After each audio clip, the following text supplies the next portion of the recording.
আসসালামু আলাইকুম। নজরুল ইসলাম বাবু স্বাগত জানাচ্ছি এনটিভির মধ্যরাতের খবরে। ক্রাউন সিমেন্ট শিরোনাম দেখছিলেন, এবার পুরো খবর।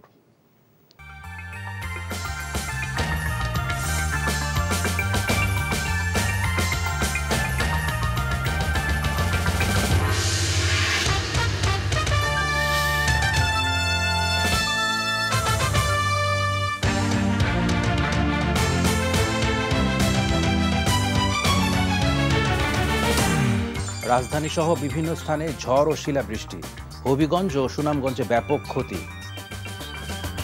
দেশপ্রেমে উদ্বুদ্ধ হয়ে দায়িত্ব পালন করে জনগণের আস্থা অর্জনে সেনা সদস্যদের প্রতি আহ্বান প্রধানমন্ত্রী।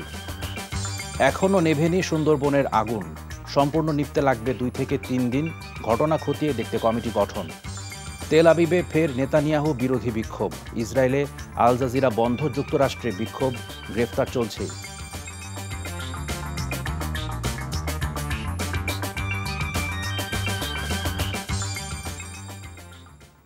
আসসালামু আলাইকুম। নজরুল ইসলাম বাবু স্বাগত জানাচ্ছি এনটিভির মধ্যরাতের খবরে। ক্রাউন সিমেন্ট শিরোনাম দেখছিলেন, এবার পুরো খবর। রাজধানীতে হঠাৎ বৃষ্টি ও বাতাসে স্বস্তি ফিরেছে নগর জুড়ে। রোববার রাত 9:30টার পরে ঝোড়ো বাতাস ও পরবর্তীতে 1 ঘন্টার বেশি সময় ধরে চলে শিলাবৃষ্টি। ঝড়ে বিভিন্ন স্থানে পথচারীরা আটকা পড়েন। টানা তাপপ্রবাহের পর এমন বৃষ্টি ও দমকা বাতাসে নগর জীবনে অনেকটাই স্বস্তি নেমে আসে। এর আগে সারা দেশে কয়েকদিন টানা কালবৈশাখী ঝড়ের পূর্বাভাস দেয় আবহাওয়া অধিদপ্তর। সর্বশেষ পূর্বাভাসে বলা হয়, দেশের পশ্চিম ও উত্তর পশ্চিম দিক দিয়ে কালবৈশাখী ঝড়টি বয়ে যেতে পারে। কালবৈশাখীতে 2 নম্বর স্থানীয় সতর্ক সংকেত দেয় আবহাওয়া অফিস। এছাড়া দেশের দক্ষিণ পূর্বাঞ্চলে সপ্তাহ জুড়ে বৃষ্টিপাত শুরু হবে, যা ছড়িয়ে পড়বে সারা দেশে। বৃষ্টিপাতের পর আবারও তাপমাত্রা বাড়ার শঙ্কা রয়েছে বলেও জানায় আবহাওয়া অফিস। বিকাশে কম খরচে ক্যাশ আউটের লিমিট বেড়ে 50,000, প্রিয় এজেন্টও 2টা। তাপপ্রবাহ অব্যাহত থাকলেও গরম কিছুটা কমে আসায় সারা দেশে প্রাথমিক ও মাধ্যমিকের সব শিক্ষা প্রতিষ্ঠানে ক্লাস শুরু হয়েছে। কিছু শর্ত সাপেক্ষে শিক্ষা প্রতিষ্ঠানে পাঠদান কার্যক্রম অব্যাহত থাকবে। তবে অ্যাসেম্বলি সহ শিক্ষার্থীদের ক্লাসের বাইরের কোনো শিক্ষা কার্যক্রমে অংশ নেওয়া যাবে না। মিজান রহমানের রিপোর্ট। ঈদুল ফিতরের ছুটি শেষে গত 21 এপ্রিল সারা দেশে সব শিক্ষা প্রতিষ্ঠান খোলার কথা ছিল। তবে তীব্র তাপপ্রবাহের কারণে 20 এপ্রিল প্রাথমিক ও গণশিক্ষা মন্ত্রণালয় এবং শিক্ষা মন্ত্রণালয়ের অধীন সব স্কুল, কলেজ, মাদ্রাসা ও কারিগরি শিক্ষা প্রতিষ্ঠান ছুটি ঘোষণা করা হয়।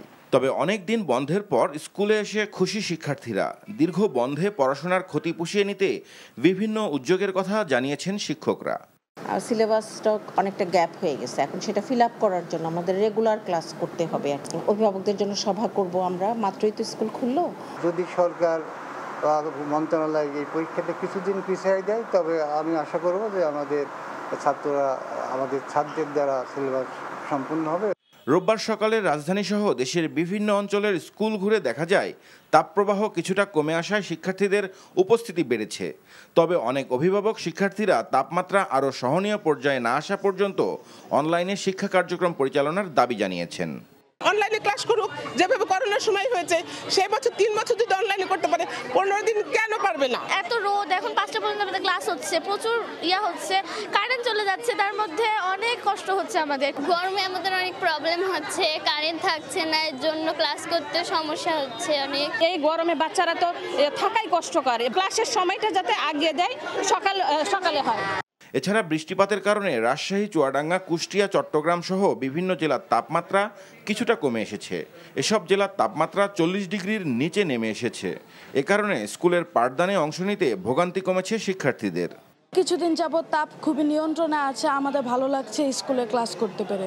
একটু কষ্ট হবে, সমস্যা নেই, আমাদের স্কুল করাটা দরকার, অনেকগুলো ক্লাস মিস হয়ে গেছে। মর্নিং শিফটে স্কুল দেওয়াটাই ভালো, কারণ সকালের তাপটা দুপুরের থেকে অনেক কম। পরীক্ষাটা এ মাসে না হয়ে তার পরের মাসে হলে ভালো হতো। সবাই মিলে স্কুলে ঘুরছি, লাইব্রেরিতে গেছি। প্রচণ্ড তাপপ্রবাহের মধ্যে গত 28 এপ্রিল থেকে দেশের সব শিক্ষা প্রতিষ্ঠান খুলে দেওয়া হয়। পরের দিন হাইকোর্ট দেশের সব প্রাথমিক, মাধ্যমিক স্কুল ও মাদ্রাসার ক্লাস বন্ধের নির্দেশ দেন। পরে প্রাথমিক ও গণশিক্ষা মন্ত্রণালয় থেকে সারা দেশের প্রাথমিক বিদ্যালয় বন্ধ ঘোষণা করা হয়। Mizan Rahman, NTV news, Dhaka. ঢাকা সেনানিবাসে armed forces institute of pathology ভবন এবং আর্মি সেন্ট্রাল অডিটোরিয়াম সেনা প্রাঙ্গণের উদ্বোধন করেছেন প্রধানমন্ত্রী শেখ হাসিনা। রোববার সকালে প্রথমে ঢাকা সেনানিবাসে armed forces institute of pathology ভবনের উদ্বোধন করেন প্রধানমন্ত্রী। এ সময় স্বাস্থ্যমন্ত্রী ডাক্তার সামন্তলাল সেন, সেনাবাহিনী প্রধান জেনারেল এস.এম. শফিউদ্দিন আহমেদ সহ সেনাবাহিনীর ঊর্ধ্বতন কর্মকর্তারা উপস্থিত ছিলেন। পরে প্যাথোলজি ভবনের বিভিন্ন অংশ ঘুরে দেখেন প্রধানমন্ত্রী। সশস্ত্র বাহিনীর সদস্য ও তাদের পরিবার সহ জনসাধারণের উন্নত চিকিৎসা সেবা নিশ্চিত করার লক্ষ্যে armed forces institute of pathology নির্মাণ করা হয়েছে। পরে আর্মি সেন্ট্রাল অডিটোরিয়াম সেনা প্রাঙ্গণের উদ্বোধন করেন প্রধানমন্ত্রী শেখ হাসিনা। সেনা প্রধানকে সাথে নিয়ে পুরো অডিটোরিয়াম ঘুরে দেখেন সরকার প্রধান। জাতীয় ও আন্তর্জাতিক পর্যায়ে বিভিন্ন গুরুত্বপূর্ণ সভা, সেমিনার, সামাজিক অনুষ্ঠান আয়োজনের লক্ষ্যে আর্মি সেন্ট্রাল অডিটোরিয়াম সেনা প্রাঙ্গণ নির্মাণ করা হয়েছে। এরপর সব পদবী সেনা সদস্যের উদ্দেশ্যে দরবারে যোগ দেন প্রধানমন্ত্রী শেখ হাসিনা। আধুনিক জ্ঞানসম্পন্ন সশস্ত্র বাহিনী গড়ে তোলা বর্তমান সরকারের লক্ষ্য বলে জানান প্রধানমন্ত্রী। দেশপ্রেমে উদ্বুদ্ধ হয়ে দায়িত্ব পালন করে জনগণের আস্থা বিশ্বাস অর্জন করতে সেনা সদস্যদের প্রতি আহ্বানও জানান সরকার প্রধান। সশস্ত্র বাহিনী জনগণের পাশে আছে এবং জনগণের একটা ভরসা স্থল হিসেবে আমাদের সেনাবাহিনী আজকে জনগণের পাশে দাঁড়ায়, জনগণের আস্থা বিশ্বাস অর্জন করেছে।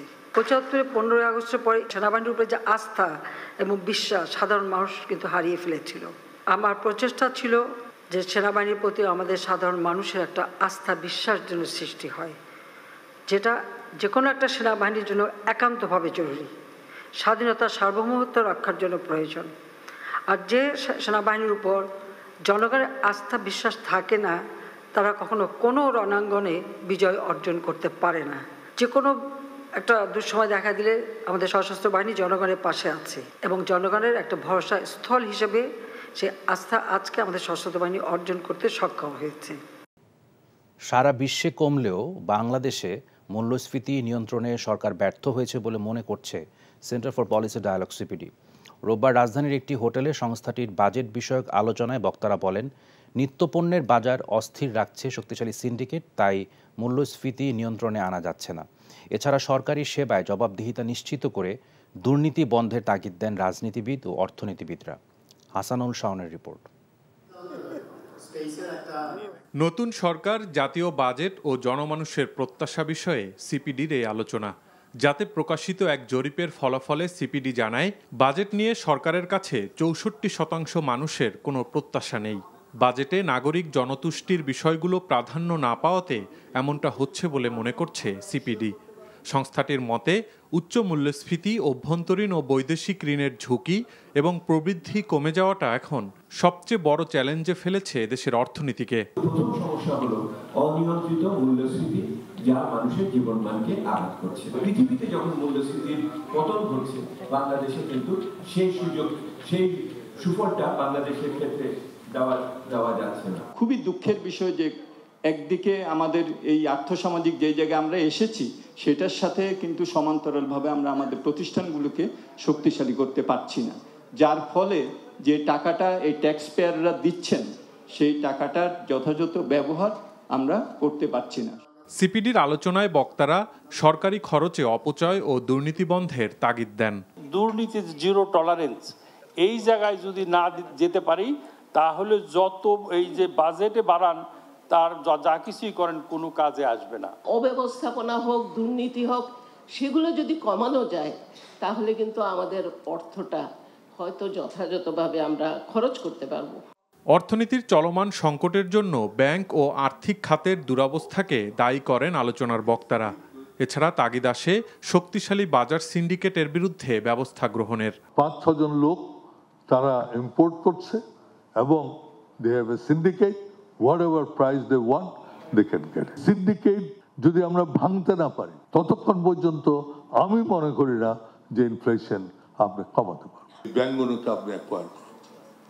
এই যে এদের টক্সিক যেই অ্যাসেটগুলো আছে, এগুলো কোথায় যাবে? What is the assurance that আপনারা গুড গভর্নেন্স কন্টিনিউ করবেন? বইটার প্রয়োজন আছে, এইটা এখন আমি বলবো, অপচয় রোধ করতেই হবে, পেইনফুল অপচয় আছে। এছাড়া আগামী বাজেটে শিক্ষা, স্বাস্থ্য ও সামাজিক নিরাপত্তা খাতের প্রাধান্যগুলো নতুনভাবে ঠিক করার তাগিদ দেন আলোচনার বক্তারা। Hasanul Shaon, NTV news, Dhaka. দেশের উন্নয়নের বড় বাধা দুর্নীতি, এমন মন্তব্য করে সাবেক গভর্নর ডক্টর সালেউদ্দিন আহমেদ বলেছেন, মুদ্রানীতিও সঠিকভাবে বাস্তবায়ন হচ্ছে না, যার খেসারত দিচ্ছে দেশের অর্থনীতি। রোববার রাজধানীতে আন্তর্জাতিক উন্নয়ন অধ্যয়ন সম্মেলনে তিনি এসব কথা বলেন। এ সময় অর্থনীতিবিদরা বলেন, সরকারের নীতির প্রতি জনসমর্থন না থাকায় সংকট বাড়ছে। মেজবা হাসানের রিপোর্ট। উন্নয়নের বহুমাত্রিক সমীকরণ, চলমান বাস্তবতা ও আগামীর অর্থনৈতিক পরিকল্পনা জানান দিতেই এই সম্মেলন, যাতে অর্থনীতির নানামুখী সংকটের কথা তুলে ধরেন অর্থনীতিবিদরা। বলেন, একক দেশের ওপর নির্ভরশীলতা কাটিয়ে অর্থনৈতিক কূটনীতির যথাযথ প্রয়োগ করতে হবে বাংলাদেশকে। সরকারের যদি জনগণের চোখে বৈধতা থাকে, আত্মবিশ্বাসী হয় এবং সরকারের নীতির প্রতি জনসমর্থন যদি থাকে, তাহলে দেশের বৈদেশিক অর্থনৈতিক স্বার্থ রক্ষা অনেক সহজ হয়। দেশের ভেতরের রাজনৈতিক হিসাব নিকাশের জন্য দেশের স্বার্থের বিষয়ে কোনো আপোষ করতে হয় না। মূল্যস্ফীতি নিয়ন্ত্রণ বড় চ্যালেঞ্জ জানিয়ে এটি নিয়ন্ত্রণে ব্যাংকিং খাতকে রাজনীতি মুক্ত করার পরামর্শ দেন বক্তারা। বাইরের ইনফ্লুয়েন্স, পলিটিক্যাল ইনফ্লুয়েন্স, আমরা তাদের ইনফ্লুয়েন্স, আর কিছু গোষ্ঠী, না আমি বললাম ব্যাংকারদের গোষ্ঠী আছে, চেম্বারের গোষ্ঠী আছে, দেখা করে গিয়ে নানা রকম কথাবার্তা বলে গিয়ে, অর্থাৎ এইগুলির থেকে বাইরে আসা very difficult.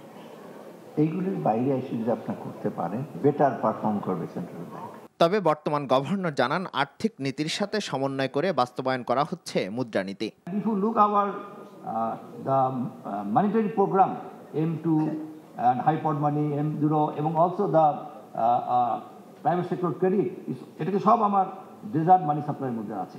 So I don't think যে এই বন্ড ইস্যু করার সাথে সাথে মানি ক্রিয়েশন হয়ে গেছে 5 times। আমার মানে এই ধরনের যে আশঙ্কা, এটা ঠিক না।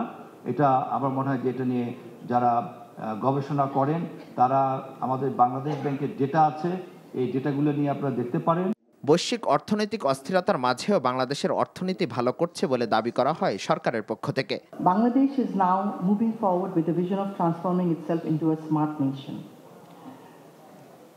HPM Sheikh Hasina and her team are working relentlessly towards the implementation of SDGs by 2030 and building a smart Bangladesh by 2041. Bangladesh has completed a number of mega projects, namely Podda Bridge and Podda Bridge with our own resource, of course. The Dhaka Metro Rail, the elevated expressway, the Kornofuli Bangabandhu River Tunnel, which have already started to add value. Mezba Hasan, NTV news, Dhaka.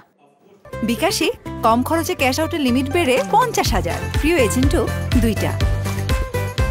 এবার মানব পাচার আইনে করা মামলায় সাভারের child and old age care আশ্রমের chairman Milton সমাদ্দারের 4 দিনের remand মঞ্জুর করেছে আদালত। রোববার দুপুরে শুনানি শেষে ঢাকার মেট্রোপলিটন ম্যাজিস্ট্রেট বেগম শান্তা আক্তার রিমান্ডের এই আদেশ দেন। এদিকে মিল্টন সমাদ্দারের স্ত্রী মিঠু হালদারকে জিজ্ঞাসাবাদ করেছে গোয়েন্দা পুলিশ। নূর হোসেনের রিপোর্ট। মৃত্যু সনদ জালিয়াতি সহ নানা অনিয়ম দুর্নীতির খবর গণমাধ্যমে প্রকাশের পর থেকেই আলোচনায় সাভারের child and old age care আশ্রমের চেয়ারম্যান মিল্টন সমাদ্দার। 1 এপ্রিল রাতে তাকে গ্রেফতার করে গোয়েন্দা পুলিশ। 3 দিনের রিমান্ড শেষে রোববার মিল্টন সমাদ্দারকে আদালতে তুলে মানব পাচারের অভিযোগে করা অন্য একটি মামলায় তার বিরুদ্ধে 7 দিনের রিমান্ড আবেদন করে গোয়েন্দা পুলিশ। শুনানি শেষে 4 দিনের রিমান্ড মঞ্জুর করেন ঢাকা মহানগর ম্যাজিস্ট্রেট বেগম শান্তা আক্তারের আদালত। এদিকে মিল্টন সমাদ্দারের স্ত্রী মিঠু হালদারকে জিজ্ঞাসাবাদ করেছে ঢাকা মহানগর গোয়েন্দা পুলিশ।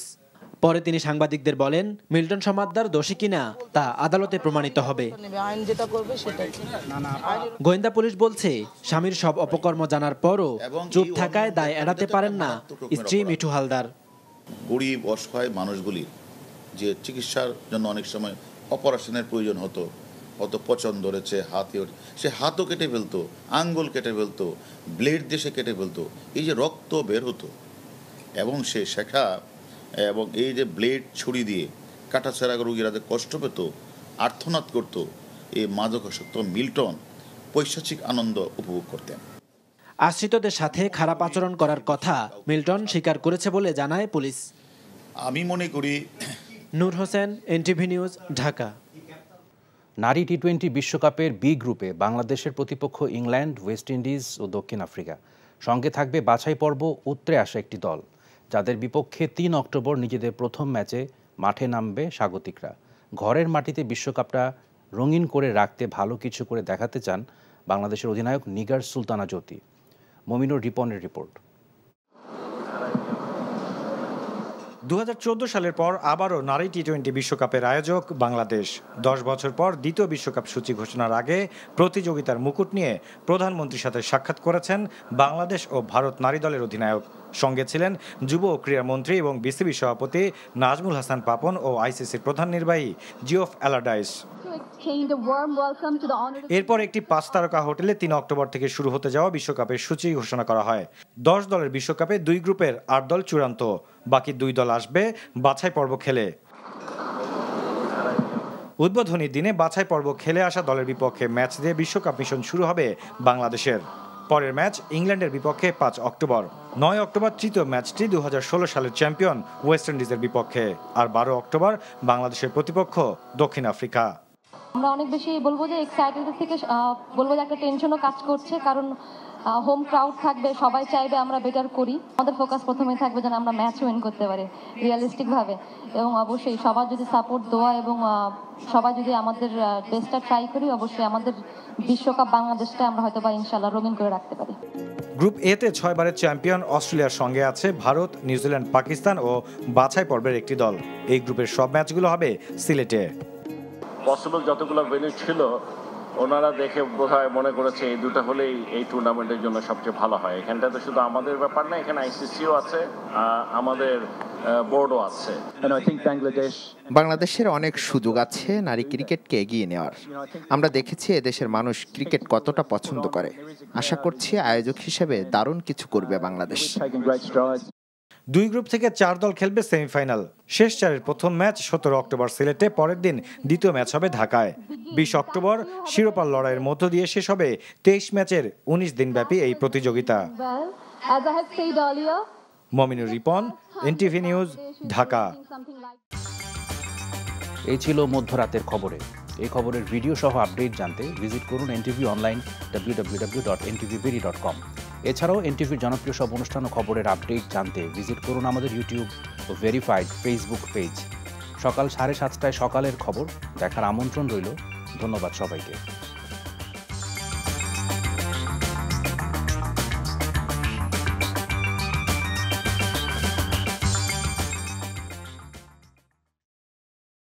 বিকাশে কম খরচে ক্যাশ আউটের লিমিট বেড়ে 50,000, প্রিয় এজেন্টও 2টা।